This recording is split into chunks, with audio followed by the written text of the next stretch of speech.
ఏపీలో మే 1న పెన్షన్ల విషయంలో ఏం జరగబోతుందో తెలుసా?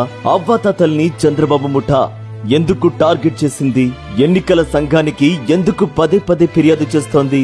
బ్యాంకు ఖాతాలు ఆధార్ లింక్ లేని అవ్వాతాతల పరిస్థితి ఏంటి? అవ్వాతాతల ఉసురు చంద్రబాబుకు తగలదా? పేదలు బాగుపడుతుంటే ఓర్వలేకపోవడం చంద్రబాబు నైజం.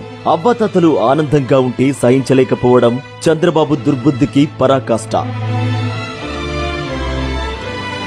జగనన్న అధికారంలోకి వచ్చిన వెంటనే మలి వయస్సులో అవ్వాతాతలు పడుతున్న కష్టాల్ని చూసి చలించిపోయి వాలంటీర్ల సాయంతో పెన్షన్ అందేలా చేశారు.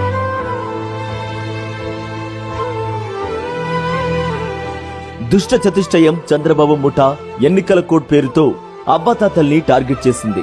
ఈసీకి ఫిర్యాదు చేసి అవ్వాతాతల ఇళ్లకు వచ్చి మరీ పెన్షన్ అందించే వాలంటీర్లను మార్చి 31 నుంచి విధులకు దూరం చేసింది. దీంతో మండే ఎండలకు సచివాలయాలకు వెళ్లి క్యూలైన్లో నిలబడలేక 30 మందికి పైగా వృద్ధులు చనిపోయారు.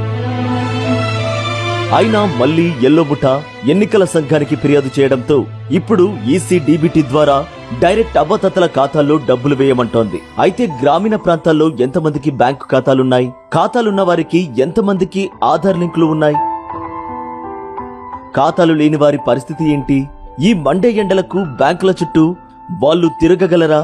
తిరిగి బతకగలరా? మొన్నటిదాకా ఆనందంగా తమ గుమ్మం ముందుకే వచ్చే పెన్షన్తో కడుపు నింపుకుంటే ఇప్పుడు చంద్రబాబు ముఠా వారి నోటికాడి ముద్దను నేలపాలు చేసింది. ఈ పాపం ఊరికే పోతుందా?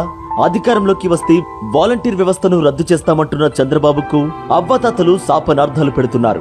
అందుకే వారంతా ఒకే నిర్ణయానికి వచ్చారు. తమ తమ బతుకుల్లో వెలుగులు నింపిన జగనన్నకే మద్దతుగా నిలబడాలని డిసైడ్ అయ్యారు. ఫ్యాన్ గుర్తుకే ఓటేసి మళ్లీ జగనన్నను ముఖ్యమంత్రిగా చేయాలని నిర్ణయించారు.